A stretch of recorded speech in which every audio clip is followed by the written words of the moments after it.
అందరికీ నమస్కారం.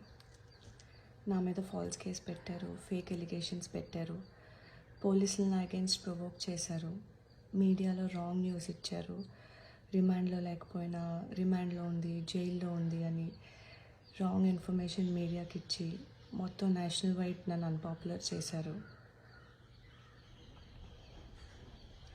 నేను కూడా ఈ సొసైటీలో బతకాలి కదా, నేను కూడా నా ఎక్స్ప్లెనేషన్ ఇచ్చుకోవాలి కదా.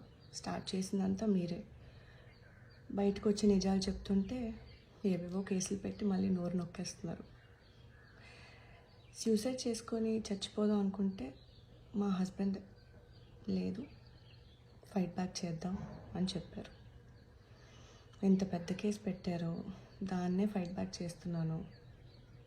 ఇప్పుడు ఇంకొన్ని యాడ్ ఆన్స్ పర్లేదు. మీ దగ్గర డబ్బులు ఉండొచ్చు, పవర్ ఉండొచ్చు, అబద్ధాన్ని నిజం చేయొచ్చు, నన్ను భయపెట్టలేరు. నాకు నిజంగా ఇంక భయం పోయింది. ఒకటి మర్చిపోతున్నారు, I guess. There is article 19. Every citizen shall have the right to freedom of speech and expression. So you've missed that, I guess.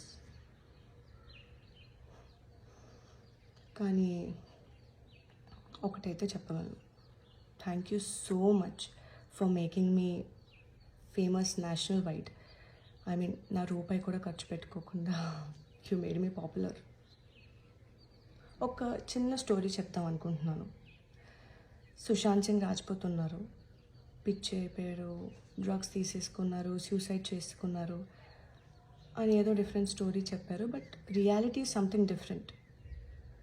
Similarly నన్ను దొంగ అన్నారు, నా లైఫ్ని దొంగ అని ట్యాగ్ వేసి పిచ్చి కుక్కలా చేసి జైల్లో పడేద్దాం అనుకున్నారు.